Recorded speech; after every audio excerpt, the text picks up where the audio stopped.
اللهم إني أسألك علما نافعا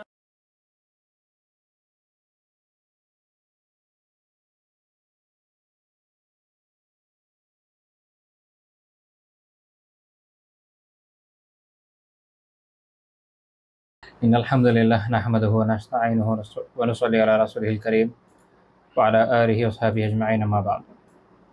আমরা আলোচনা করছিলাম গতদিন যে বিষয়টা নিয়ে, সেটা হচ্ছে অন্তরের কাঠিন্য, অন্তরের কঠোরতা। আমরা এর আগে এ বিষয়ক আয়াত এবং হাদিস নিয়ে আলহামদুলিল্লাহ আলোচনা করেছি। আজকে আশা করি এই বিষয়ে সর্বশেষ আলোচনা আমরা করব। তো এটা যে কত খারাপ একটা বিষয় এবং কি ধরনের কঠিন বিষয়, সেটা আমাদের পেছনে যে আলোচনা গিয়েছে, যে আলোচনা অতিবাহিত হয়েছে কোরআনের আয়াত এবং হাদিসের উপর ভিত্তি করে, আশা করি বোঝার জন্য এটাই যথেষ্ট আলহামদুলিল্লাহ। তারপর আমরা যদি সালাফের একটা দুটো উক্তি যুক্ত করতে চাই, যেমন ইমাম মালিক রাহিমাহুল্লাহ তাআলা থেকে ইমাম আহমদ রাহমাতুল্লাহ আলাইহি ওনার কিতাব আজ-জুহদে উল্লেখ করেছেন। ইমাম মালিক বলেছেন, মা যুরিবা আবদুন বিউকুবাতিন আ'আযামা মিন কাসওয়াতিল কলব। বান্দা অন্তরের কাঠিন্য, অন্তরের কঠোরতার চেয়ে বড়, ব্যাপক, বিশাল কোনো সাজা দ্বারা আক্রান্ত হয় না। অর্থাৎ বান্দা যে সকল সাজা দ্বারা আক্রান্ত হয় দুনিয়াবী জীবনে, তার মধ্যে সবচেয়ে বড় সাজা ওনার হিসাবে হচ্ছে কি অন্তরের কাঠিন্য। আমরা পেছনে আলোচনা করেছি যে এটা কেন অনেক খারাপ। তো আমরা যে আয়াতগুলো দেখেছি, হাদিসগুলো দেখেছি, সেখান থেকেও আমরা বুঝতে পেরেছি যে আসলেও এর থেকে বড় গুনাহ আসলে কি। কারণ অন্তর যখন কঠিন হয়ে যায় তখনই মানুষ তো আসলে শিরকে লিপ্ত হয়, কুফরে লিপ্ত হয়, বেদাতে লিপ্ত হয়। যেহেতু অন্তরের মধ্যে নমনীয়তা নাই, মানে অন্তরের নমনীয়তা মানে কিন্তু এটা না যে কেউ ছিচকাঁদুনে হয়ে যাবে, কথায় কথায় কাঁদবে। হ্যাঁ, অনেকে দেখবেন যে কথা বলা শুরু করলে হয়তো কাঁদতে কাঁদতে দুনিয়া ভাসিয়ে দিতে পারে, কিন্তু অন্তর পাথরের চেয়েও শক্ত, তাই না? তো বিষয়টা এরকম না যে কে ছিচকাঁদুনে, সেটার কথা বলা হচ্ছে না। অন্তরের নমনীয়তার ব্যাপারে তো আমরা পিছনে কিছুটা আলোচনা করেছি, আশা করি তাদের বোঝা গিয়েছে। মূল কথা হচ্ছে যে বান্দার অন্তর যখন আল্লাহর ভয়ে ভীত থাকে, আল্লাহ অভিমুখী হয়, কোরআন সুন্নাহর অনুসারী হয়, সঠিকভাবে দিনকে পালন করে, আখিরাতের স্মরণে কেঁপে ওঠে এবং নিজেকে গুনাহ থেকে বাঁচিয়ে রাখে, এটা হচ্ছে নরম অন্তরের পরিচায়ক। আমরা দেখবো যে অন্তর নরম করার উপায়গুলো নিয়ে আমরা ইনশাআল্লাহ তাআলা আলোচনা করব। তো এটা যখন কারোর মধ্যে থাকে তো তখন সে কল্যাণের পথে থাকে। অন্যদিকে যখন এটা কারোর মধ্যে থাকে না, তখন সে এর বিপরীত দিকে থাকে। হয় সে শিরকে লিপ্ত থাকে বা কুফরে লিপ্ত থাকে, সে বিভিন্ন কবিরা গুনাহে লিপ্ত থাকে, সে ফাসেক ফাজিরে পরিণত হয়, সে বিদআতি হয়ে যায়, বিভিন্ন ধরনের গুমরাহি তার মধ্যে থাকে, বিভিন্ন ধরনের খারাপ বিষয় তার মধ্যে একত্রিত হয়। এর ফল যেটা হয় যে সে আসলে গ্র্যাজুয়ালি অনেক অনেক অনেক বড় বড় আরো গুনায় আক্রান্ত হয়ে যায়। এই কারণে বলা যায় যে সকল গুনার পিছনে ক্রিয়াশীল কার্যকারণ যেটা, তা তো আমরা বলি না যে শয়তানের ওয়াসওয়াসা, আর একটা কি নফসের প্ররোচনা। তো এই ক্ষেত্রে অন্তরে যে কাঠিন্য, অন্তরে যে কঠোরতা, এটা বড় একটা প্রভাবক, ক্যাটালিস্ট বলে না, বড় একটা প্রভাবক। এবং অন্তরের কাঠিন্যের ফলে যেটা হয় যে অন্তর আসলে এই যে একটা গুনাহ করার সময় যে চিন্তা করা, আমি আল্লাহকে ভয় করি, আল্লাহ তাআলা আমাকে দেখছেন, এটা অনুধাবন করে যে গুনাহ থেকে বাঁচবো, এটা আসলে হয়ে ওঠে না। এই জন্য মালিক রাহিমাহুল্লাহ বলছেন যে বান্দা আসলে যে সকল সাজা দ্বারা আক্রান্ত হয় দুনিয়ায়, এর মধ্যে সবচেয়ে বড় সাজাটা হচ্ছে কি অন্তরের কাঠিন্য। আল্লাহ তাআলার কাছে আমরা আশ্রয় প্রার্থনা করি। ইমাম হুযাইফা আল-মারআশি রাহিমাহুল্লাহ তাআলা উনি এরকম বলেছেন যে মা উসিবা আহাদুন বিমুসিবাতিন আ'যামা মিন কাসওয়াতিল কলব, মিন কাসওয়াতি কলবিহি। উনি বলছেন যে বান্দা বা ব্যক্তি যে সকল মুসিবত দ্বারা আক্রান্ত হয়, তার মধ্যে তার অন্তরের কাঠিন্যর চেয়ে বড় কোনো মুসিবত নাই। অর্থাৎ বান্দা যত মুসিবতে আক্রান্ত হয়, এর মধ্যে সবচেয়ে বড় মুসিবত কি? অন্তরের কাঠিন্য। যেটা পিছনে আলোচনা করলাম, আসলে সেইটা যদি খেয়াল থাকে তাহলে এই কথাটার মানেও বুঝবেন একই কথা, একটু ডিফারেন্ট অ্যাঙ্গেলে। তো এক তো ইমাম মালিক রাহিমাহুল্লাহ বলছেন যেটা হচ্ছে কি সবচেয়ে বড় সাজা, আর সাজা তো মুসিবতই বটে। আর হুযাইফা আল-মারআশি রাহিমাহুল্লাহ বলছেন যেটা হচ্ছে তার মুসিবত, অনেক বড় মুসিবত। মানুষের অন্তর কঠিন হওয়ার ফলে সে গ্র্যাজুয়ালি আল্লাহ থেকে দূরে চলে যায়, যেটা আমরা পিছনে আলোচনা করে এসেছি হাদিস থেকে। তো গ্র্যাজুয়ালি সে আল্লাহ থেকে দূরে যায়, যে আল্লাহ তাআলা থেকে দূরে হয়ে যায়, দূরে যেতে থাকে। তো সে আসলে যে পরিমাণে মুসিবতে আক্রান্ত, এটা এই পর্যায়ে কিন্তু আর কেউ না। বাহ্যিকভাবে একটা মানুষকে হয়তো দেখা যাচ্ছে যে তার অত রিজিক নাই, বা সে বিভিন্নভাবে পেরেশানির মধ্যে যুক্ত, হয়তো শাসকের মাধ্যমে সে পরীক্ষিত, বিভিন্ন পরীক্ষায় সে পড়তে পারে। কিন্তু আসলে এই মুসিবত কি তার পর্যায়ের যে কোটি কোটি মিলিয়ন বিলিয়ন টাকা ডলার যাই হোক এগুলোর মালিক এবং আল্লাহ তাআলা থেকে অনেক দূরবর্তী? মোটেও না। বরং যার এই যে এত কোটি কোটি টাকা আছে, হয়তো অনেক সুস্থতা আছে, যে একদম আইয়াশি করে ঘুরে বেড়াচ্ছে, কিন্তু আল্লাহ তাআলা থেকে অনেক দূরে, সে সবচেয়ে বেশি মুসিবত আক্রান্ত। অন্যদিকে যার হয়তো কিছুই নাই, কিন্তু আলহামদুলিল্লাহ 5 ওয়াক্ত সালাত আদায় করছে, গুনাহ থেকে বেঁচে থাকার চেষ্টা করছে, আখিরাতমুখী জীবন যাপন করছে, সে ওই ব্যক্তির তুলনায় অনেক কম মুসিবতে আক্রান্ত। তা সে যদি ভিক্ষুক হয়, আর ভিক্ষা তো ইটসেলফ কোনো হারাম বিষয় না। তার যদি ভিক্ষার মানে এমন প্রয়োজনীয়তা থাকে যে তার করতেই হচ্ছে, তো সে তখন হালালই খাচ্ছে। অন্যদিকে আরেকজন দেখা যাচ্ছে যে বিলিয়ন বিলিয়ন কামাচ্ছে, সব কি হারাম, বিভিন্ন ধরনের হারাম, কারো সম্পদ লুটে নিচ্ছে, ঘুষ খাচ্ছে, বিভিন্নভাবে হারাম খাচ্ছে, সুদ খাচ্ছে, বিভিন্নভাবে হারাম খাচ্ছে, প্রতারণার মাধ্যমে মানুষের সম্পদ থেকে নিয়ে নিচ্ছে। আহ, তারপরে এখন যেটা অনেক সময় করে যে ইন্স্যুরেন্স, বিভিন্নভাবে নিজের পণ্যের ক্ষতি করে ইন্স্যুরেন্স ক্লেম করা, বিভিন্নভাবে মানুষের সম্পদ সে লুটপাট করে খাচ্ছে। তো তো চিন্তা করেন, সে তো হারাম করে, ওর চেয়ে ভিক্ষুক ভালো না যে হালাল খাচ্ছে? এটা বোঝা দরকার। যে তা এই মুসিবতের বিষয়টা আমাদের মাথায় এমনভাবে সেট হয়, অনেক সময় আমরা মনে করি যে আরে অমুক খুব মুসিবতে আছে, আসলে সেই হিসাবে দেখা গেল যে কমই আছে, বরং যাকে আমরা মনে করছি সে অনেক শান্তিতে আছে, আসলে সে হয়তো সবচেয়ে বড় মুসিবতে আছে। এই বোধটা ক্লিয়ার করেন, নয়তো আমরা কি করব, হয়তো আমরা ভুল বুঝবো, এবং এই ভুলই মানুষ বোঝে।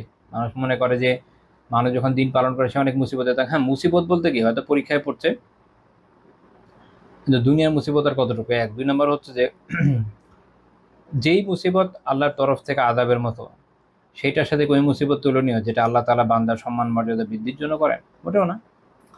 যেমন ধরেন ইমাম আহমদ রাহিমাহুল্লাহ তাআলা, তিনি 3জন শাসকের পরপর সময়ে পরীক্ষিত হয়েছেন। তাকে ব্যাপক হারে বেত্রাঘাত করা হয়েছে কাপড় খুলে। মুতাসিমের সময় 43টা বেত একবারে মারা হয়েছিল, বেত না আসলে 43টা চাবুক মারা হয়েছিল। এগুলো ভয়ানক। এক একজন জল্লাদ 2টার বেশি চাবুক মারতে পারতো না, এত জোরে মারতো সারা শক্তি দিয়ে। এবং উনি যখন অজ্ঞান হয়ে গেলেন চাবুক খেতে খেতে, ওনার পিঠের উপরে নুড়ি পাথর বিছিয়ে তার উপর দিয়ে তারা হেঁটে গিয়েছে, এবং আল্লাহ তাআলা তার প্রতি এরকম মেহরবানি করেছেন যিনি টের পান নাই। এবং এই সময়টা উনি সিয়ামরত ছিলেন, ওনার বয়সও হয়েছিল অনেক, কিন্তু ওই সময় উনি সিয়ামরত ছিলেন। এরপরের যে শাসক ছিল তিনি তো ইমাম আহমদ রাহিমাহুল্লাহকে এই নির্দেশনা দিয়েছেন যে তিনি বাড়ি থেকে যেন বের না হন বা আত্মগোপনে থাকেন। ফলে তিনি দীর্ঘদিন আত্মগোপনেও ছিলেন, এটা হয়তো অনেকে জানেন না, আত্মগোপনেও ছিলেন তিনি, মসজিদে বা বাইরে বেরোতে পারতেন না, এরকম ক্রিটিক্যাল অবস্থা ওনার উপর দিয়ে গিয়েছে। তারপরে যখন আল্লাহ তাআলা সময়কে পরিবর্তন করে দিলেন, কি হয়েছে? আল্লাহ তাআলা তার ইলম দ্বারা মানুষকে এভাবে উপকৃত হয়ে করিয়েছেন। এক তো উনি যখন মারা গেলেন, তখন জানাজায় এত মানুষ হয়েছে যে অনেক বড় বড় আলিমের জানাজার ঘটনা পাওয়া যায়, যেখানে লাখ লাখ লোক হয়েছে, হিসাব দিয়েছেন জীবনী কাটা, যে এতজন এসে এতজন। ইমাম আহমদ রাহিমাহুল্লাহর ব্যাপারে লিখেছেন লক্ষ লক্ষ, হিসাবের বাইরে, পুরো বাগদাদ শহর বন্ধ হয়ে গেছিল। এবং বলা হয় যে ওনার জানাজা ইটসেলফ বিদআতের বিরুদ্ধে সুন্নাহর বিজয়। তখন তারা বুঝতে পেরেছে যে আসলে এত শাসন ক্ষমতার এত কর্তৃত্ব ব্যবহার করে আসলে সুবিধা হয় না। আর এই সব কিছুর পিছনে বড় দায়ী যে লোক ছিল ইবনে আবি দুআদ, মুতাজিলাদের বড় আলিম, এবং মুতাজিলা আকীদাগতভাবে মুতাজিলা, ফিকহিভাবে হানাফি, এবং আব্বাসীদের প্রধানমন্ত্রী ছিল। তো তার কি হলো, তৃতীয় যিনি আসলেন, যিনি চতুর্থ লাস্ট, এরপর চতুর্থ জন যিনি, এরপর ইমাম আহমদ রাহিমাহুল্লাহ তাআলার জীবনের একদম শেষ দিকে যিনি খলিফা হলেন, তিনি সুন্নাহর পক্ষে অবস্থান নিলেন, এবং এর সকল সম্পত্তি কিন্তু বাজেয়াপ্ত হয়েছিল। এই ইবনে আবি দুআদের সকল সম্পত্তি, অনেক অনেক অনেক, কত লক্ষ যেন আমি ভুলে গেছি এক্সাক্ট অ্যামাউন্ট, মেবি 14 লক্ষ এরকম হবে দিরহাম, এরকম সম্পত্তি তার বাজেয়াপ্ত হলো। 2টা পরীক্ষা কি এক হলো? একটা তো বুঝাই যাচ্ছে বাহ্যিকভাবে যেটা আল্লাহ তাআলার পক্ষ থেকে আশা করি আযাবে, আর আরেকটা ইমাম আহমদ রাহিমাহুল্লাহ তাআলার পরীক্ষা হচ্ছে তার মান মর্যাদা বৃদ্ধির জন্য। ইবনে আবি দুআদকে কে মনে রেখেছে? ইমাম আহমদ রাহিমাহুল্লাহ তাআলার জীবনের মেহনত আর পরীক্ষা নিয়ে আমরা পড়তে যখন যাই, আলোচনা যখন করি, তখন ইবনে আবি দুআদের কথা আসে, তো তারা খেয়েছে না। এর বিপরীত ক্রমে আহমদ বিন হাম্বল রাহিমাহুল্লাহ তাআলার ফিকহ সারা দুনিয়াতে এমনভাবে বিস্তৃত যে মানুষ বিভিন্ন অঞ্চলে, পুরো গালফ অঞ্চলে, আপনার সৌদিতে, কাতারে, কুয়েতে, বিশেষ করে 3 দেশে, এবং শামের একটা বিশাল অঞ্চলে মানুষ তার ফিকহ অনুসরণ করে যত আমল করছে সব পাচ্ছেন অনেক ভাগীদার হয়ে যাচ্ছেন মাশাআল্লাহ। আর এই যারা অনুসরণ করেও না, তারাও তো তার কিতাবগুলো পড়ে, তার মাযহাবের কিতাবগুলোকে পড়তে হয়, তার হাদিসের কিতাব যেটা মুসনাদ, এগুলো পড়তে হয়। তো ওনার কী ধরনের সওয়াব চিন্তা করেন। তো দুইটাই কিন্তু বাহ্যিকভাবে দেখলে মনে হয় পরীক্ষা, কিন্তু মনে রাখেন দুটো এক নয়, দুটা এক নয়। এক পরীক্ষা হচ্ছে আল্লাহ তাআলা তার বান্দার মর্যাদা বৃদ্ধির জন্য করেছে, আর আরেক পরীক্ষা আরেকজনের ঘটনা যেটা হয়েছে সেটা কি, সেটা হচ্ছে আল্লাহ তাআলা তাকে এর মাধ্যমে লাঞ্ছিত করেছে। তো এই জন্য আমাদের নিজস্ব চিন্তাধারাটা ঠিক করতে হবে যে আসলে প্রকৃত মুসিবত কোনটা। দিনের উপর মুসিবতই বড় মুসিবত, দিনের উপর মুসিবতই বড় মুসিবত। দুনিয়াবি ভাবে একজন লোক যত সুখী থাকুক না কেন, যদি দিনের মুসিবতে সে আক্রান্ত হয়, সে সবচেয়ে বড় মুসিবতে আক্রান্ত। আর দুনিয়াবি ভাবে কষ্ট হলেও যদি দিন নিরাপদ থাকে তো আলহামদুলিল্লাহ, বাকি মুসিবত এটার তুলনায় আসলে কিছুই নয়। তো যাই হোক, আমরা এই কথাগুলো বুঝলাম। আমরা এখন একটু এদিকে নজর দিই যে কিভাবে আমরা আমাদের অন্তরকে নরম করতে পারি, এই বিষয়ে কিছু পদ্ধতি যদি আমরা একটু আলোচনা করি। ইমাম ইবনুর রাজব হাম্বলী রাহিমাহুল্লাহ তাআলা একটা কিতাব আছে, দাম্মু কাসওয়াতিল কলব, চমৎকার কিতাব। তো এইটা মূল আলোচ্য হচ্ছে, এটা নাম থেকে বোঝা যায় যে সেটা হচ্ছে অন্তরের কাঠিন্যের নিন্দা। তো উনি এখানে অন্তরকে নরম করার বিষয়ে বেশ কিছু পয়েন্ট আলোচনা করেছেন যে কিভাবে আসলে অন্তরকে নরম করা যাবে, কোন আমলগুলোর মাধ্যমে অন্তর নরম হয়। আমরা কিছু বিষয় উল্লেখের চেষ্টা করবো ইনশাআল্লাহ। এক নম্বর হচ্ছে বেশি বেশি আল্লাহ তাআলার জিকির করা। বেশি বেশি আল্লাহ তাআলার জিকির করা, সেটা এইভাবে যেন হৃদয় এবং জবান একত্রিত হয়। যদি কেউ আত্মিকভাবে না করেও মুখে মুখেও আল্লাহ তাআলার জিকির করে, সেটাও কার্যকর, সেটাও সওয়াব আছে, কোনো সমস্যা নেই। কিন্তু কিন্তু এর সর্বোত্তম ফল যদি আমরা চাই যে এর পরিপূর্ণ বেনিফিটটা আমরা অর্জন করার চেষ্টা করব, এবং আমরা যে জন্য করতে চাচ্ছি অন্তরকে নরম করব, সেক্ষেত্রে যেটা করা জরুরি সেটা হচ্ছে অন্তর এবং জবানকে একত্রিত করা জিকিরে, অন্তর এবং জবানকে একত্রিত করা। হাসান বসরি রাহিমাহুল্লাহ তাআলাকে আল মুআল্লা বিন জিয়াদ রাহিমাহুল্লাহ তাআলা বর্ণনা করছেন, আল মুআল্লা বিন জিয়াদ বর্ণনা করেছেন যে হাসান বসরি রাহিমাহুল্লাহ তাআলাকে একজন ব্যক্তি জিজ্ঞেস করলো, ইয়া আবু সাঈদ, ওনার উপনাম ছিল আবু সাঈদ, আবু সাঈদ আশকু ইলাইকা কাসওয়াতা কলবি, আমি আপনার কাছে আমার হৃদয়ের কাঠিন্য সম্পর্কে অভিযোগ করছি, মানে আমি কিভাবে করব, ঠিক করবো কিভাবে, এই সমস্যা আমার হচ্ছে এখন, এটা ওনার প্রশ্ন। তো ইমাম হাসান রাহিমাহুল্লাহ তাআলা বলেন যে আদিনিহি মিনাত যিকরিকা, যে জিকিরের কাছে নিয়ে আসো। অর্থাৎ বেশি বেশি, মূল কথা হলো বেশি বেশি জিকির করো। আপনি যখন সবসময় আল্লাহ তাআলাকে স্মরণ করবেন, সবসময় জিকির করতে থাকবেন এবং বুঝে বুঝে করবেন, অন্তরের সাথে জবানকে একত্রিত করে করবেন, তখন দেখবেন যে অন্তর এমনি নরম হবে। এখানে আরেকটা গুরুত্বপূর্ণ বিষয় হচ্ছে যে আমরা হাটে বাজারে উঠতে বসতে বিভিন্ন সময় জিকির করতে পারি, এটা অনেক সময় সম্ভব হয় না যে আমরা অন্তরের সাথে একদম জবানকে একত্রিত করবো, এটা সত্য। রাস্তা দিয়ে হাঁটছেন, এটা করা অনেক সময় খুব কঠিন। আমাদের দেশের মাশাআল্লাহ যে অবস্থা, কোন সময় রিক্সা উপরে পড়ে যায় আল্লাহ ছাড়া কে জানে। অন্তত এটা হলো মানে ন্যূনতম বিষয়। তো সেক্ষেত্রে যেটা করণীয় হতে পারে সেটা হচ্ছে দিনে একটা সময় একটু বসুন, একটু সময় নেন, বেশি না, খুব বেশি সময় না পেলে 5-10 মিনিটই বসুন না, প্রতিদিন হিসাব করে করে একটা সময় বসে একটু ভেবে ভেবে জিকির করেন, অর্থ বুঝে বুঝে, দেখবেন যে এটার একটা অন্যরকম প্রভাব আছে, যেটা না বুঝে এবং অন্তর ও জবানকে পৃথকীকরণের মাধ্যমে যে জিকির, অর্থাৎ শুধু জবান কাজ করছে, অন্তরের মধ্যে কোনো নেই, ফল নাই, কোনো প্রভাব নাই, ওইটার তুলনায় এটার যে কত বেনিফিট এবং এটা যে কত কার্যকর, এটা আপনি তখন অনুধাবন করবেন। মানে কিছু বিষয় বলে বোঝানো যায় না, অনুধাবনের বিষয়, এটা করেন তাহলে বুঝবেন। এবং অবশ্যই অবশ্যই জিকিরের মধ্যে সবচেয়ে গুরুত্বপূর্ণ বিষয় হচ্ছে কি, কোরআন, তাই না? আল্লাহ তাআলা জিকিরের মধ্যে সবচেয়ে বড় জিকির তৈরি কোরআন। ইমাম ইয়াহইয়া বিন মুআদ এবং ইব্রাহিম আল খাওয়াস রাহিমাহুমুল্লাহ, ওনারা দুজনে একটা কথা বলেছেন যে দাওয়াউল কলবি খামসাতু আশিয়া, 5টা বিষয় হচ্ছে অন্তরের রোগের চিকিৎসা। এটা শুধুমাত্র এই বিষয় না, আপনি দেখেন যে দুনিয়ার যত রকমের আত্মিক রোগ আছে, সব রোগেই এই 5টা বিষয় চিকিৎসার জন্য কার্যকর।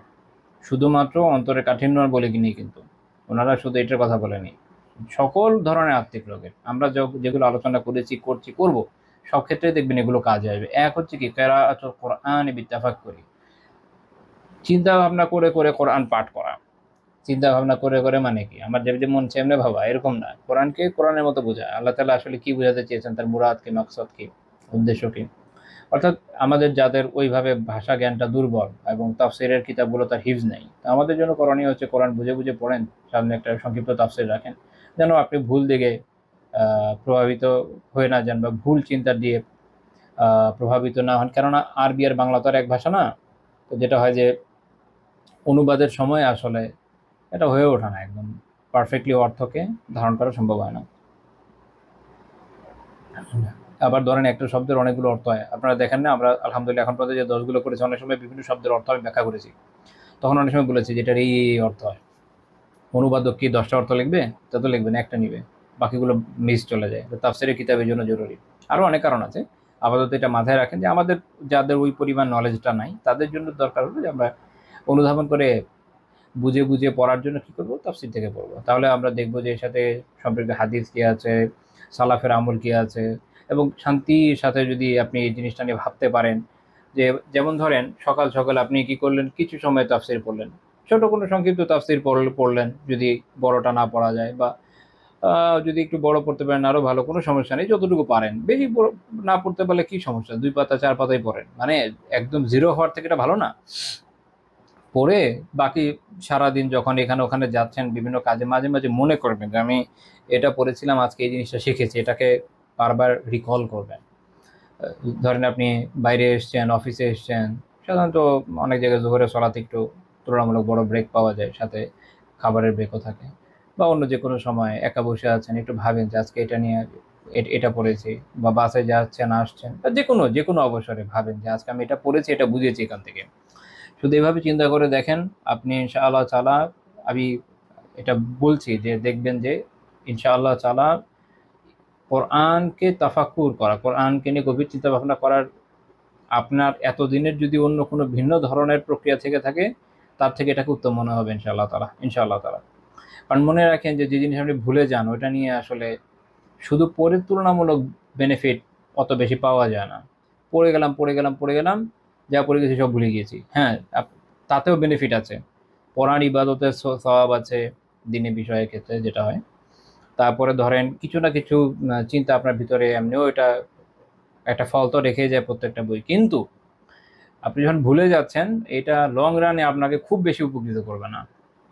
এজন্য সালাফদের অনেকের বাণী আছে যে ইলম তো হচ্ছে হিফজার নাম।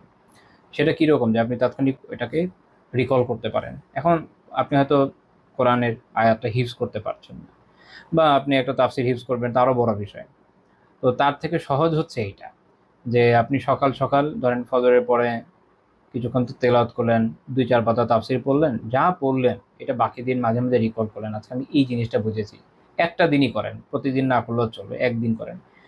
আর আরও ভালো হয় যদি পরের দিন সকালবেলা যখন আবার তাফসির খুলবেন, পরের 1-2 পাতা পড়ার আগে আগের দিন কী পড়েছেন একবার রিকল করবেন, তারপর একটু উল্টায় দেখবেন, হ্যাঁ ঠিক আছে এটাই পড়েছিলাম, ইনশাআল্লাহ তাহলে এটা আপনি ভুলবেন না। এই শিক্ষাটা আপনার মনে থাকবে, দেখবেন এইটা আপনার অন্তরে একটা প্রভাব বিস্তার করবে। এখন যখন আপনি এইভাবে পড়বেন, তো কোরআনেই তো এই অন্তরে কাঠিন্যের কথা আসছে না, কোরআনে অন্তর নরম করার আলোচনা আসছে না, বা অন্যান্য বিষয়ের আলাপ আলোচনাগুলো আসছে না, আর্থিক সমস্যাগুলো।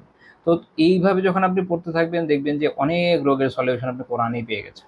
আল্লাহ তাআলা বলেই দিয়েছেন এইভাবে করো, ঠিক হয়ে যাবে। তো আপনি তখন অনুধাবন করবেন। এই জন্য কিরাআতুল কোরআনি বিতাফাক্কুর, 1 নাম্বার চিকিৎসা হচ্ছে এই অন্তরের রোগে, বুঝে বুঝে গভীর অনুধাবনের সাথে কোরআনকে পড়া। এখন আমাদের পরবর্তী জামানায় যেটা হয়েছে, তাসাউফের নামে, আত্মশুদ্ধি নামে, আত্মশুদ্ধি জরুরি, এটা আমি অস্বীকার করছি না, কিন্তু হয়েছে যেটা ছিল ওষুধ, ওইটাই রোগ হয়ে গেছে। আল্লাহ হেফাজত করেন, আমিন। তো ইস্যু হলো যেটা, যে পরবর্তী পর্যায়ে এমন হয়েছে যে যারা আত্মশুদ্ধির ব্যাপারে নিজেরা ডাক্তারের অবস্থান নিয়েছেন, ওনারা মানুষকে বরং আরও অনেক ক্ষেত্রে কোরআন থেকে বিমুখ করেছেন। কারণ পড়তে গেলেই হচ্ছে, সেই হচ্ছে, তো সমস্যা কি, আপনি তো ডাক্তার, তাহলে আপনারই তো কাজ হচ্ছে এটার চিকিৎসা করা, বা আপনি তো শিক্ষক, তাহলে আপনারই কাজ হচ্ছে শেখানো। মানুষের যদি সমস্যাই হয়, তো সমস্যা কি, আপনি সব এই জিকিরের মজলিস করতে পারেন, এই মজলিস করতে পারেন, তাফসীরের মজলিস করতে পারেন না? ভালো তাফসীর, আসলেই তাফসীর যেটা, মানে ওই যে শুরু করলেন যে আল্লাহ তাআলা কোরআনে বলেছেন যে ইউসুফ জুলেখার গল্প হচ্ছে আহসানুল কাসাস। হ্যাঁ, যদিও এটা না, মানে ইউসুফ আলাইহিস সালামের ঘটনা আর কি, সর্বোত্তম গল্প, তারপরে আপনি চলে গেলেন একদম ইউসুফ জুলেখায়, তারপর কইতে কইতে চলে গেলেন, আল্লাহ একমাত্র ভালো জানেন তো কই পেয়েছে এগুলো। ওই তাফসীর না, অ্যাকচুয়ালি কোরআন যা বলছে, অ্যাকচুয়ালি হাদিসের আলোকে, প্রাচীন আমাদের আলিম যারা, সালাফরা যারা ছিলেন, তাদের ব্যাখ্যার আলোকে, গ্রামারের আলোকে, এই যে মূল শিক্ষাটা কোরআনের, এটা মানুষের সামনে উত্থাপন করা, এটাও তো দরকার ছিল। এটাই তো আমাদের প্রাচীন আলিম যারা তাসাউফের আত্মশুদ্ধির, তারা তো এটাই বলছেন, এটা হলো 1 নম্বর চিকিৎসা। ইব্রাহিম আল খাওয়াস রাহিমাহুল্লাহ তাআলা অনেক বড় সুফি বুজুর্গ ছিলেন, যার তার আলোচনা উল্লেখ করছিলাম। তো এটা সবচেয়ে বড় চিকিৎসা। এই চিকিৎসা যদি বাদ দেন তাহলে কিভাবে হবে? আল্লাহ তাআলা রাসূল সাল্লাল্লাহু আলাইহি ওয়াসাল্লামকে কেন পাঠিয়েছেন? তার মধ্যে তার একটা দায়িত্ব হচ্ছে এটা তাজকিয়া। কিন্তু আল্লাহ তাআলা কোরআনে যে ক্রম উল্লেখ করেছেন, একটা হচ্ছে তাদের সামনে আল্লাহ তাআলার কিতাবকে তিনি তেলাওয়াত করবেন, সাহাবীদের সামনে তেলাওয়াত করেছেন। ওই যাক্কিহিম, এবং তাদের পবিত্র করবেন, পবিত্র করেছেন গুনাহ থেকে, বাহ্যিক আত্মিক। তারপর হচ্ছে ওই আল্লিমুহুমুল কিতাব, তাদেরকে কিতাব শেখাবেন, কিতাব শেখাবেন মানে শুধু পাঠ কিন্তু না, আরব হিসেবে আরবি তো পড়া মাত্রই তারা বুঝেছেন এবং তারা আরবি ভাষায় দক্ষ ছিলেন। বিষয়টা তার থেকে অনেক ব্যাপক। আর ওই ব্যাখ্যাটাই আমরা এই জন্য বলছি যে শুধুমাত্র তো পাঠে হয়ে যাচ্ছে না, তারা কিতাব শেখানোর বিষয় আছে। হিকমা এবং প্রজ্ঞা বলতে ইমাম শাফিঈ রাহিমাহুল্লাহ বলছেন এখানের মানে হচ্ছে সুন্নাহ অর্থাৎ হাদিস। তো তাহলে মূল কথা দেখেন যে পরিশুদ্ধির যে পদ্ধতি আল্লাহ তাআলা নিজে জানিয়ে দিচ্ছেন, কোরআন পড়া, তার মাধ্যমে পরিশুদ্ধ হওয়া, কোরআনকে শেখা, সুন্নাহকে আঁকড়ে ধরা, তাই তো? তাহলে এটা ছাড়া তো আর হবে না। তো এটা 1 নম্বর। 2 নম্বর হচ্ছে খালা উল বাতন, পেট খালি রাখা। মানে এর আগে আমরা বলেছি যে বেশি বেশি খাওয়া মানুষকে আত্মিকভাবে দুর্বল করে দেয়। এই জন্য আমাদের সালাফদের বৈশিষ্ট্য ছিল ওনারা কম খেতেন, বেশি সিয়াম পালন করতেন। যারা সিয়াম বেশি পালন হয়তো ভাবে করেনও নাই, কিন্তু তারাও যথাসম্ভব কম খেয়েছেন। হ্যাঁ, কোনো কোনো আলিমের বর্ণনা আছে যে উনি বা উনারা বেশিও খেয়েছেন, এবং কোনো কোনো আলিমের এরকম বর্ণনাও পাওয়া যায়। অনেক বড় আলিম, আল্লাহ তাদের মধ্যে রহম করেন। প্রত্যেক মানুষের দুর্বলতা আছে, মনে রাখেন দুর্বলতার জন্য কাউকে অপছন্দের সুযোগ নেই। তো দেখা গেছে অনেক বড় ইমাম, কিন্তু উনি যেহেতু খাবারের প্রতি আগ্রহ ছিল, ভুল খাবার খাওয়ার কারণে অসুস্থ হয়ে মারা গিয়েছেন, এমনও হয়েছে। তো এটা ব্যতিক্রম, এটা ব্যতিক্রম। অধিকাংশ আমাদের সালাফদের যে বর্ণনা পাওয়া যায়, ওনারা পেটকে নিয়ন্ত্রণ করতেন এবং এটা বেনিফিট আছে, আপনি নিজে করে দেখেন। শুধু 3 বেলা খাওয়া, পারফেক্টলি ডায়েটটা মেনটেন করেন। এখন তো মানুষ কি করে, তার ডায়েট মেনটেন করতে হয়, কিচ্ছু করার নাই, তাই না? একটু ডায়াবেটিক হয়ে গেছে বা প্রি ডায়াবেটিক লেভেলে চলে গেছে, ফ্যাটি লিভার বেড়ে গেছে, আর সো অন, কোলেস্টেরল অনেক বেশি, এখন ডায়েট কন্ট্রোল করতে হয়। কিন্তু আপনি যদি সুন্নাহর শেখানো পদ্ধতি অনুযায়ী ঠিকমতো খান, এই যে ভাজা পোড়াগুলো অ্যাভয়েড করেন, শুধু প্রয়োজনের খাবার, আমি বারবার বলি, একটা হচ্ছে খাবারের জন্য বাঁচা, এটা হচ্ছে বাঁচার জন্য খাওয়া, বাঁচার জন্য খাওয়া। তাহলে দেখবেন যে ভোজন রসিক বলে একটা কথা আছে না বাংলায়, ওটা থেকে বের হয়ে যদি আসা যায়, তাহলে এইটা আসলে অন্তরের অনেক রোগকে কমিয়ে দেয়। মানুষ তো পেটের জন্য অনেক ধরনের পাপে লিপ্ত হয়, তাই নয় কি? এবং এইটার জন্য দেখা যায় যে অনেক সময় হালাল হারাম মেনটেন করে না, অমুক ভাই হারাম কামাচ্ছে, কোনো ঠিক ঠিকানা নাই, কোত্থেকে উপার্জন করছে, দাওয়াত দিয়েছে, দৌড়ঝাঁপ করে খেতে চলে গেছে, ফলে অন্তরের নূর নষ্ট হয়ে গেছে। তাহলে 2 নম্বর কি? খালি পেট। 3 নম্বর হচ্ছে কিয়ামুল লাইল। এটা একটা অব্যর্থ ওষুধ, কিয়ামুল লাইল। এবং পেট অতি ভয় থাকলে কিয়ামুল লাইল করা আসলে টাফ। তো কিয়ামুল লাইল জরুরি। রাসূলুল্লাহ সাল্লাল্লাহু আলাইহি ওয়াসাল্লাম কিয়ামুল লাইল করেছেন, সাহাবীরা করেছেন, তাবি, পরবর্তী সময় বড় বড় ইমামরা, যুগে যুগে যত বড় বড় আলিম এসেছেন সবাই করেছেন। এবং কিয়ামুল লাইল হচ্ছে ওই জিনিস যেটা আপনাকে আল্লাহ তাআলা সবচেয়ে নিকটবর্তী করে দিবে ফরজ সালাতের পরে নফল সালাতের মধ্যে। ফরজ সালাত তো এটা আমাদের জন্য আবশ্যক, কিন্তু এইটা এমন একটা বিষয় যে সবচেয়ে আরামের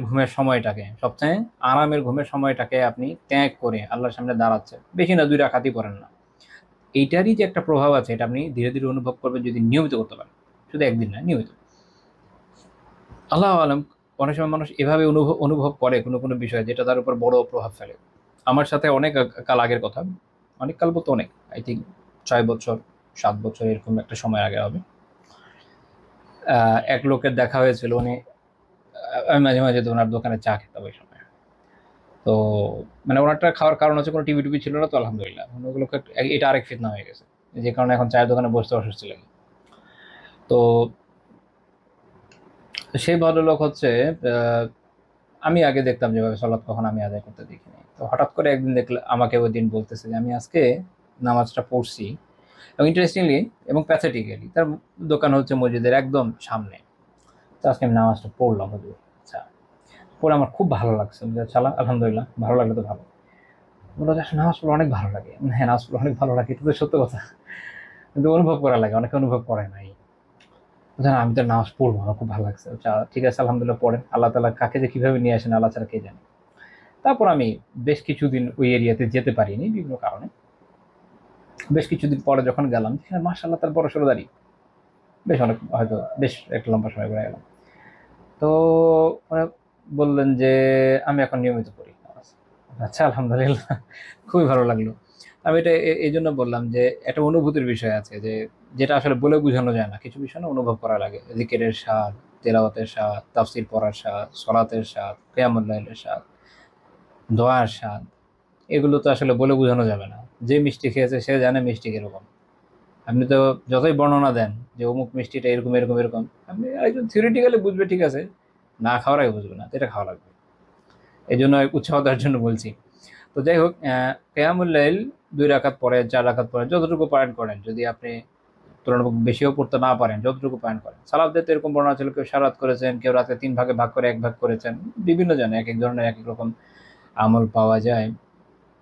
এই সলাতে যে শান, এটা পাওয়ার কারণেই তো তারা এইভাবে লিপ্ত হয়েছেন এই ইবাদতে। এবং এইটা আসলে মানুষকে আল্লাহমুখী হওয়ার যে শিক্ষা এটা দেয়। বাংলাদেশের এক লেখকের লেখা আমি অনেক আগে পড়েছিলাম, মানে একটা শিশু সাহিত্য লিখতো আর কি, এখন কি করে আল্লাহ জানে। তো সে ভদ্রলোক লিখেছিল যে মানে শেষ রাতের ঘুম কোটি টাকা দিলেও ছাড়বো না ইত্যাদি, বা ছাড়া যায় না ইত্যাদি ইত্যাদি। তো সত্য, যাদের আল্লাহ ভীতি নাই, আল্লাহকে পাওয়ার আকাঙ্ক্ষা নাই, সে কিভাবে ছাড়বে। কিন্তু যে আসলে শেষ রাতের ঘুম ছেড়ে কিয়ামুল লাইলে দাঁড়াচ্ছে, সে কোটি টাকা না, সে যেই সম্পদের জন্য দাঁড়াচ্ছে, এটা হিসাব হয় না, এটা হিসাব করতে পারবেন আপনি, হিসাবের ঊর্ধ্বে।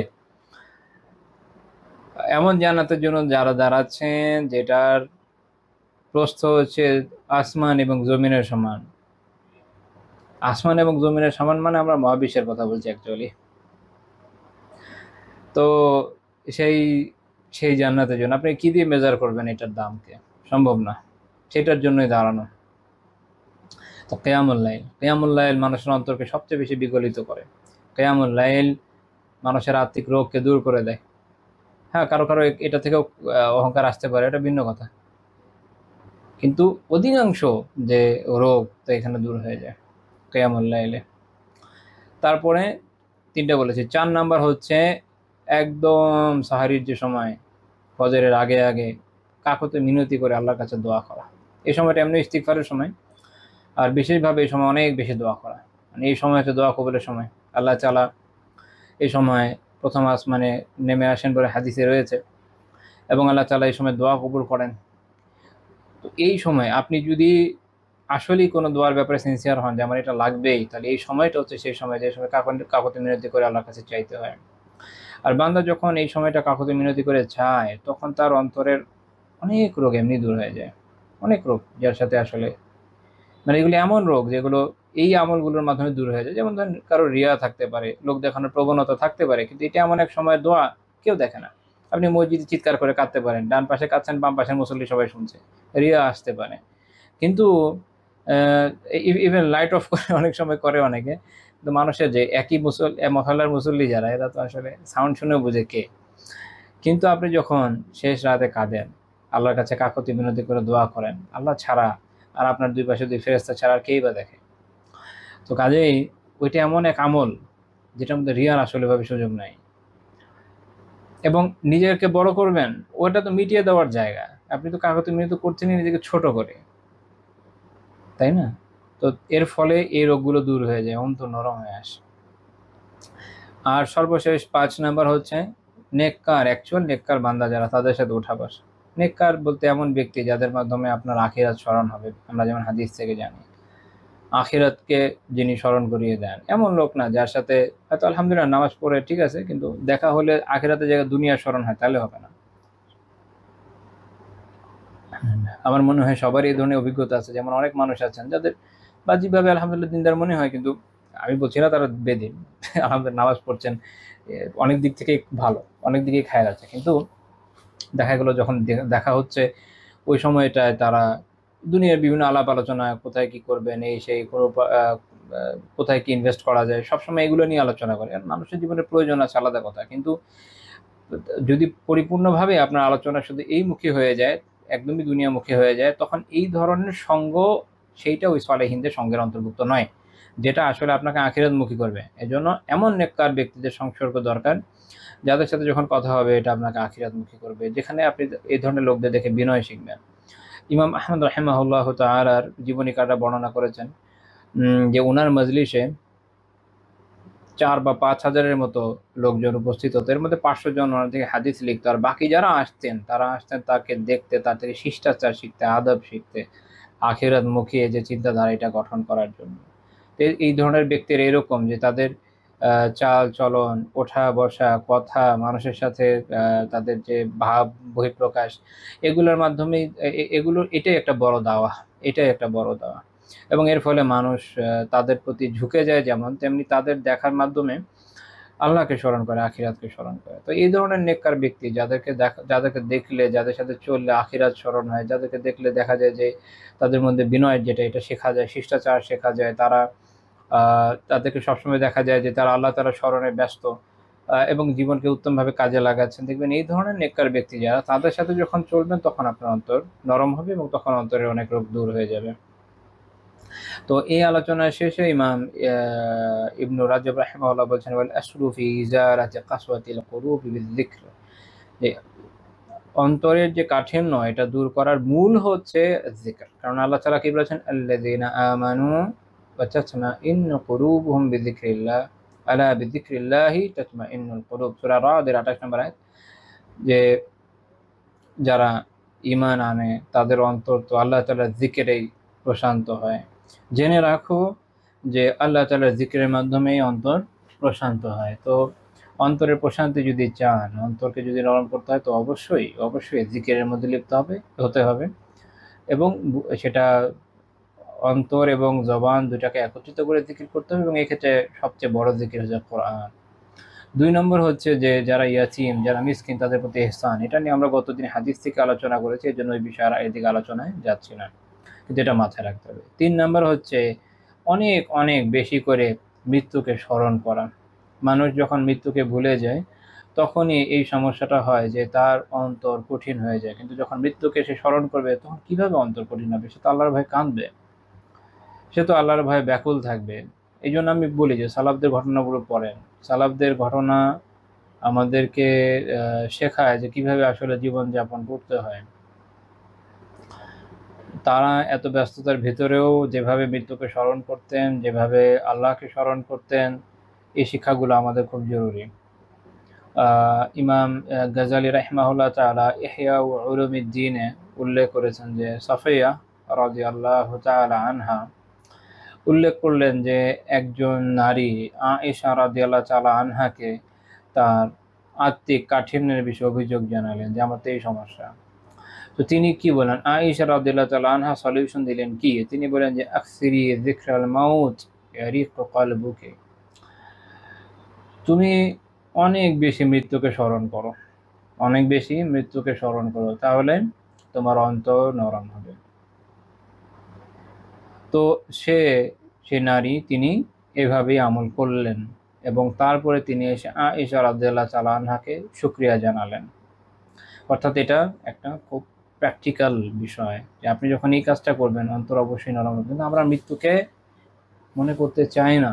মৃত্যু হচ্ছে এমন একটা বিষয় যেটা পৃথিবীর চরমতম বাস্তব, কিন্তু আমরা স্মরণ করতে সাহস পাই না।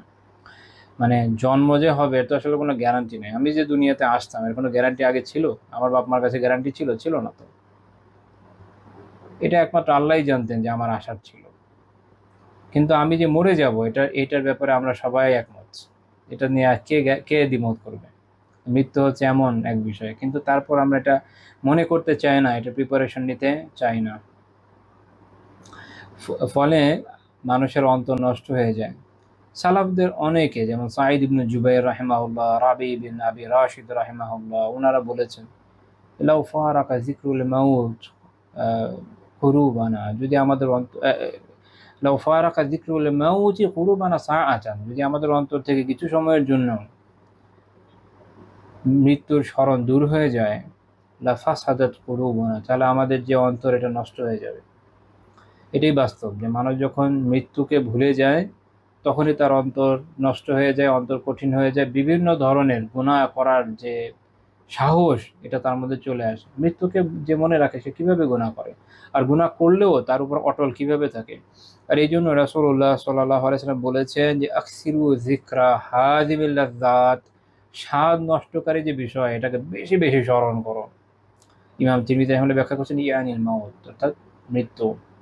সুনান তিরমিজি 2307 নম্বর হাদিস, ইমাম তিরমিজি হাসান গারিব বলেছেন।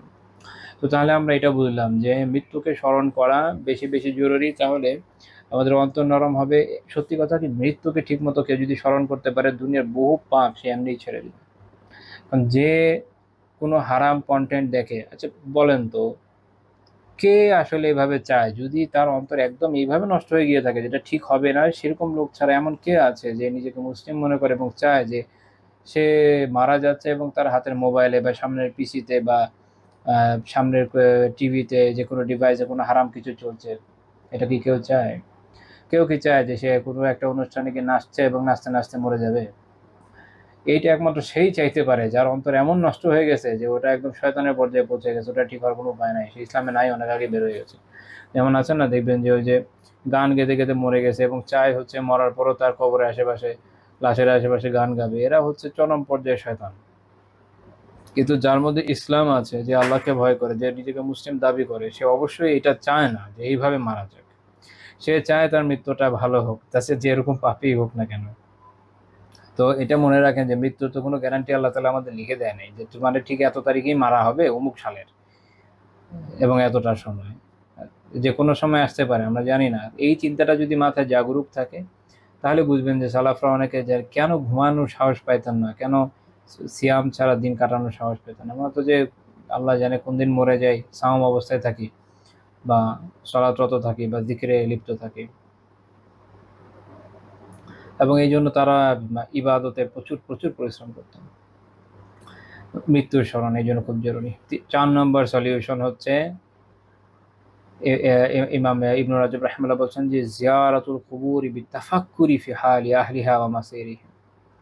কবর জিয়ারত করা, খালি জিয়ারত মানে কি খালি গিয়ে ওই কবরওয়ালার জন্য দোয়া করা, ফাতিহা পড়া, এগুলা না। জিয়ারতের উদ্দেশ্য কি? আবু হুরায়রা রাদিয়াল্লাহু তাআলা আনহু থেকে সহিহ মুসলিমে বর্ণিত, নবী সাল্লাল্লাহু আলাইহি ওয়াসাল্লাম বলেছেন জুরুল কুবুর, কবর সমূহ জিয়ারত করো। কেন? ফাইন্নাহা তুযাক্কিরুল মাউত, কেননা তার মৃত্যুকে স্মরণ করিয়ে দেয়। জিয়ারতের উদ্দেশ্য ভাই মৃত্যুকে স্মরণ করা। জিয়ারত করছি আমার নিজের জন্য, নিজের জন্য যেন আমি মৃত্যুকে স্মরণ করতে পারি। অন্যদিকে বুরাইদা রাদিয়াল্লাহু তাআলা আনহু থেকে ইমাম আহমদ এবং তিরমিজি রাহিমাহুল্লাহ তাআলা সহিহ সনদে বর্ণনা করেছেন যে রাসূলুল্লাহ সাল্লাল্লাহু আলাইহি ওয়াসাল্লাম বলেছেন কুনতু নাহাইতুকুম আন জিয়ারাতিল কুবুরি ফাজুরুহা, আমি তোমাদেরকে কবর জিয়ারত থেকে নিষেধ করেছিলাম, কিন্তু এখন তোমরা জিয়ারত করো। কেন? ফাইন্নাহা তুযাক্কিরুল আখিরাহ, কারণ তা আখিরাতকে স্মরণ করিয়ে দেয়, আখিরাতকে স্মরণ করিয়ে দেয়। তাহলে মৃত্যু তো আখিরাতেরই অংশ, তো মৃত্যু আখিরাত স্মরণ করানোই হলো কবর জিয়ারতের মূল উদ্দেশ্য। এই জন্য ইমাম ইবনে রাজব রাহিমাহুল্লাহ বলছেন যে কবর জিয়ারত করবে কিভাবে? বিত্তাফাক্কুরি ফি হালি আহলিহা ওয়া মাসিরিহিম, ওখানে যারা আছে কবরবাসীরা তাদের অবস্থা নিয়ে চিন্তা ভাবনা করে, তাদের পরিণতি নিয়ে চিন্তা ভাবনা করে।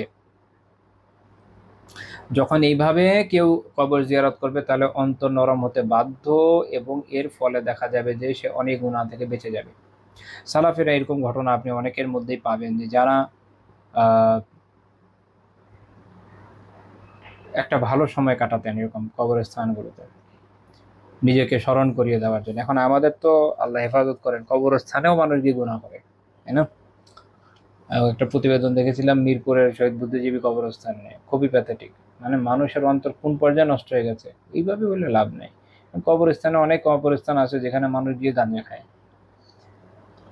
তাফাক্কুর নাই, এই জন্য মূল সমস্যা। যে এখানে যারা আছে তাদের কি হাল, আমিও তো মরে যেতে পারি, তারপর কি হবে?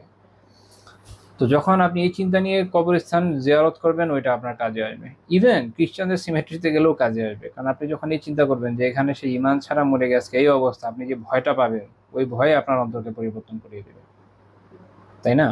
তো এই জন্য কবরস্থান জিয়ারত চিন্তা ভাবনার মাধ্যমে, ওখানকার অধিবাসীদের কথা ভেবে করার মাধ্যমে গেলে ওইটা অন্তরকে নরম করবে। ইমাম আহমদ রাহিমাহুল্লাহ তাআলাকে একজন জিজ্ঞেস করেছিল যে এমন কি আর কিছু বলে দেন যেটা আমার অন্তরকে নরম করবে। তিনি বলছেন যে উদখুলিল মাকবারা, কবরে ঢুকো, কবরে যাও, কবরস্থান, যেটা কবরস্থানে যাও, কবরস্থানে গেলে তাহলে তোমার অন্তর নরম হবে।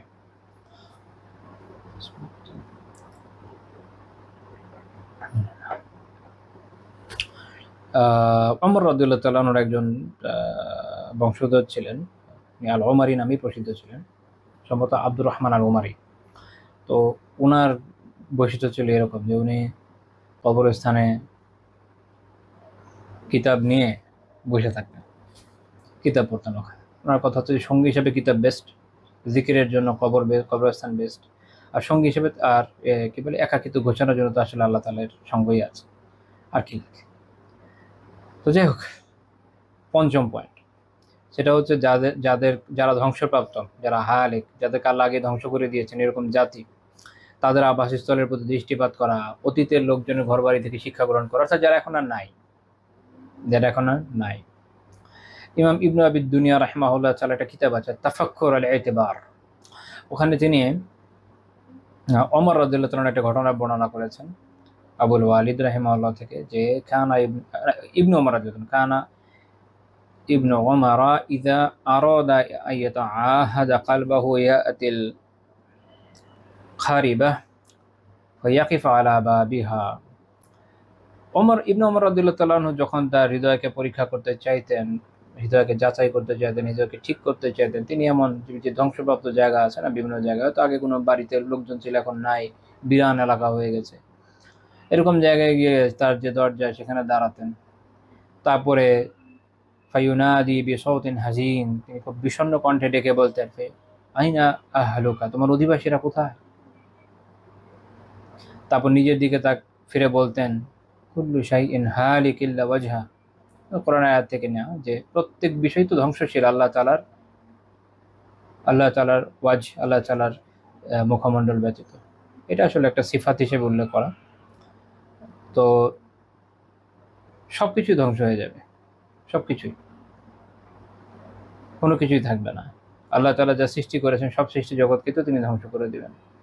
তো যখন আমরা এই ধরনের জায়গাগুলো দেখি, আমাদের মধ্যে অনুভূতি থাকা দরকার। অনেকে যান না মাঝে মাঝে জাতীয় জাদুঘর বা বিভিন্ন জায়গায়, আমি জানি এখন মানুষ যায় কিনা, আমরা যখন ছোট ছিলাম মানুষ যেত, তো ওখানে অতীত জাতিগুলোর বিভিন্ন ধ্বংসাবশেষ পাওয়া যায়, আমরা তো খুব ইন্টারেস্ট নিয়ে দেখতাম। বাট তখন তো আসলে ওভাবে দিনের শিক্ষাটা ছিল না, কিন্তু আমরা যখন দিনের শিক্ষা নিয়ে দেখাবো, তখন এখান থেকেও না শেখার অনেক উপকরণ আছে। দেখবেন যে কত জাতি ছিল, অত সালে, কই আজকে তারা নাই। আমাদের ঢাকা ইউনিভার্সিটিতে সায়েন্স ফ্যাকাল্টিতে মুসা খানের মসজিদ আছে, যদি কেউ ঢাবির থেকে থাকেন হয়তো গিয়ে থাকবেন। তো আমি ওখানে শখ করে মাঝে মাঝে সালাত আদায় করতাম, বিশেষ করে ওখানে আমার বাস ছাড়তো ওই জায়গা থেকে। তো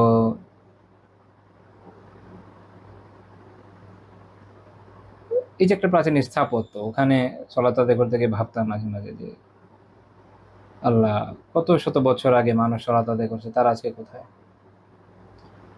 তো আপনি যখন এরকম জায়গাগুলো নিয়ে ভাববেন, দেখবেন, বুঝবেন, তখন বুঝবেন যে একসময় নিজের তো চলে যাবেন। এই যে একটা অনুভূতি, এটা যখন আপনার অন্তরের মধ্যে জাগরুক হবে, তখন আপনার অন্তর নরম হবে। এখন আমাদের তো হয়েছে এরকম, আল্লাহ মাফ করেন, বিভিন্ন ধ্বংসপ্রাপ্ত জাতির যে স্পটগুলো আছে ওগুলোকে অনেক জায়গাতে কি করেছে, টুরিস্ট স্পট বানিয়েছে, ঘুরছে, ইচ্ছামি করে বেড়াচ্ছে। এগুলো আল্লাহ তাআলা রেখেছেনই তো আমাদের শিক্ষার জন্য। ওরা তো কত জাতি এসছে না, যেগুলোর কোনো ধ্বংসাবশেষে পাওয়া যায় না, হারিয়ে গেছে। যতটুকু আল্লাহ রেখেছেন শিক্ষার জন্য যথেষ্ট হিসাবে। আমরা যদি শিক্ষা না নিই তাহলে কীভাবে হবে? তো আমাদের শিক্ষা নিতে হবে। যখন আপনি ওখান থেকে শিক্ষা নেবেন, তখন দেখবেন যে আপনার অন্তর নরম হবেই। ষষ্ঠ পয়েন্ট, খুবই গুরুত্বপূর্ণ পয়েন্ট, সেটা হচ্ছে হালাল খাওয়া। কারণ অন্তর নরম হওয়ার জন্য হালাল খাওয়া খুবই জরুরি। আবু নুআইম রাহিমাহুল্লাহ তাআলা এবং অন্যান্য আরো কয়েকজন বর্ণনা করেছেন, সেটা হচ্ছে সালেহ আত-তারসুসি, ওমর বিন সালেহ আত-তারসুসি, তারতুস আর তারসুস আলাদা দুইটা। যে ওমর বিন সালেহ আত-তারসুসি, উনি বলছেন যে আমি ইয়াহিয়া আল জাল্লাহ রাহিমাহুল্লাহর কাছে গেলাম। তো না, দুঃখিত, উনি এবং ইয়াহিয়া আল জাল্লাহ, দুইজন, ওমর বিন সালেহ আর তারসুসি, আর হচ্ছে আপনার ইয়াহিয়া আল জাল্লাহ। দুজনের ঘটনা। ওনারা ইমাম আহমদ বিন হাম্বল রহমতুল্লাহ আলাইহির কাছে গেলেন। তো তারা গিয়ে এই প্রশ্নটা করেছিলেন যে ফিমা তালিনুল কুলুব, মানে অন্তর কিসে নরম হয়, অন্তর নরম করার উপায়টা কি। তো প্রথমে ইমাম আহমদ রহমাতুল্লাহ মাথা নিচু করে রেখেছিলেন, পরে উনি উঠে বললেন, জিয়া বোনাইয়া, হে বৎস, আকলিল হালাল, হালাল খাওয়ার মাধ্যমে।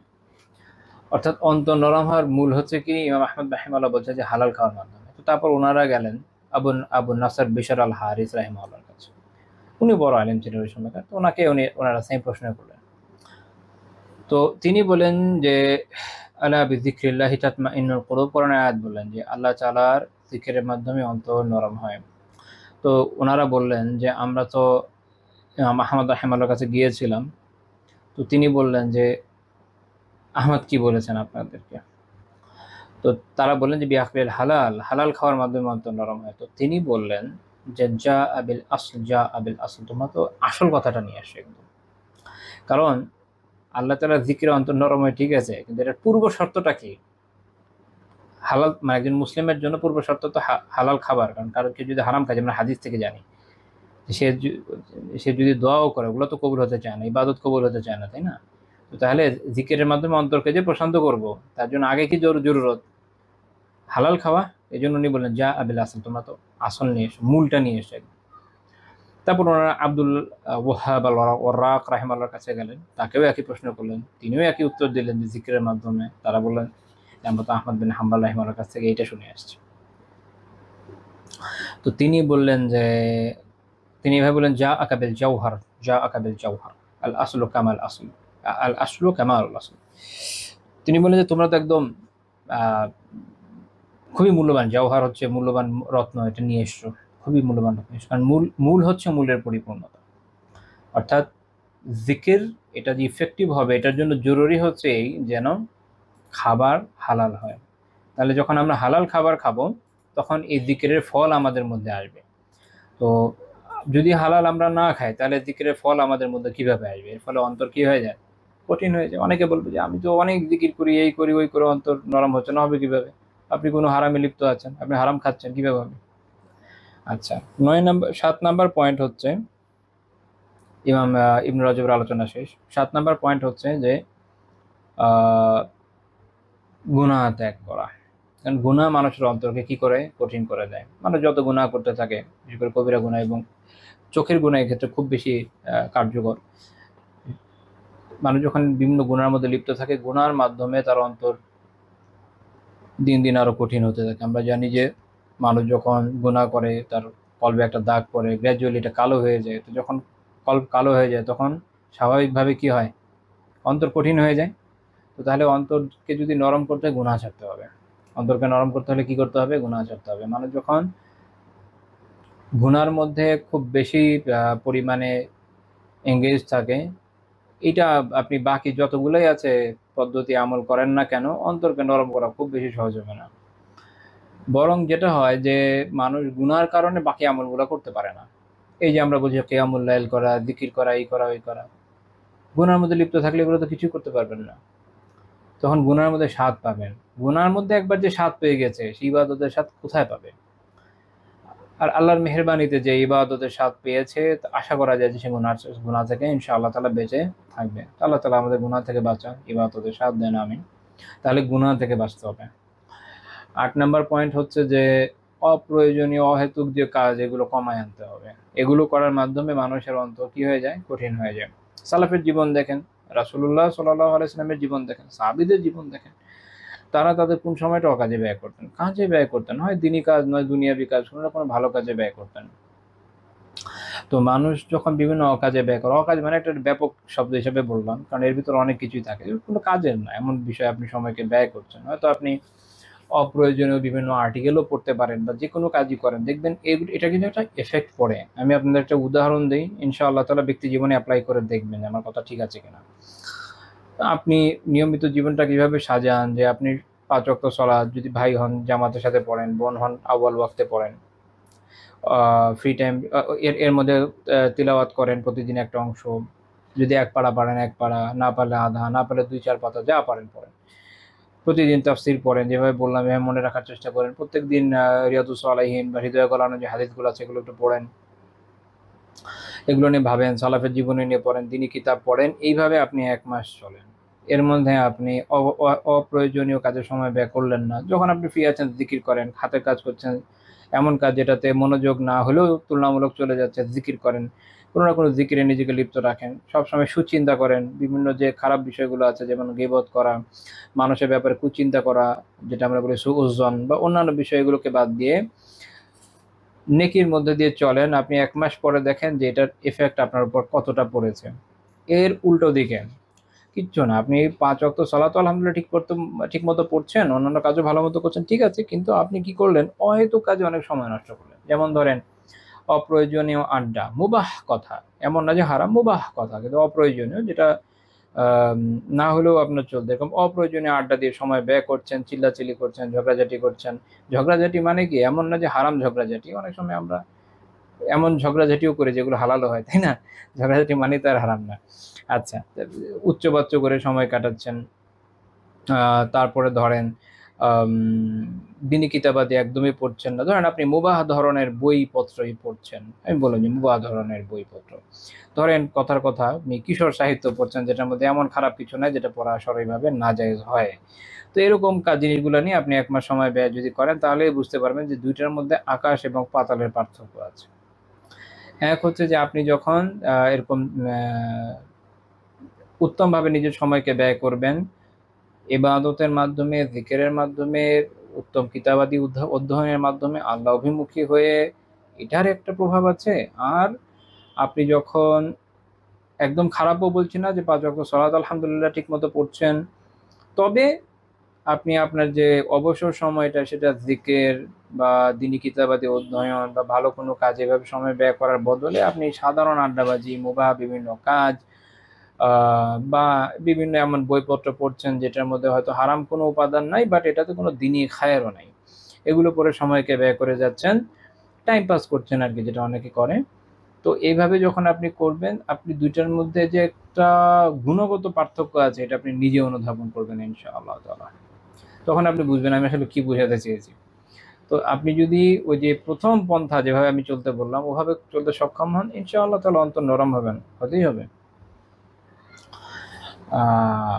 তো এই হচ্ছে আমাদের মোটামুটি 8টা পয়েন্ট। আমি আশা করি যে ইনশাআল্লাহ তাআলা এগুলোর উপর আমল করার মাধ্যমে অন্তরকে আমরা নরম করতে সক্ষম হবো। আল্লাহ তাআলার কাছে দোয়া করি আল্লাহ তাআলা আমাদের সবাইকে তৌফিক দেন, আমাদের অন্তর যেন নরম হয়, অন্তরের কাঠিন্যর যে গুনাহ সেটা থেকে আল্লাহ আমাদের হেফাজত করেন। আল্লাহ তাআলা আমাদেরকে আত্মিক ফিতনা থেকে, বিশেষ করে যে সকল বিভ্রান্তিকর আত্মিক ফিতনা আছে সেগুলো থেকে হেফাজত করেন। আল্লাহ তাআলা আমাদেরকে নেক আমলের তৌফিক দান করেন। আল্লাহ তাআলা আমাদের দুনিয়া এবং আখিরাতে খায়ের দান করেন, আমাদেরকে জান্নাতে আলা মাকাম দান করেন, আমিন। আল্লাহ তাআলা আমাদের প্রয়াসগুলোকে কবুল করে নেন। আজকের আমাদের আলোচনা এই পর্যন্ত থাকছে। সুবহানাকাল্লাহুম্মা বিহামদিকা লা ইলাহা ইল্লা আনতা আস্তাগফিরুকা ওয়া আতুবু ইলাইক।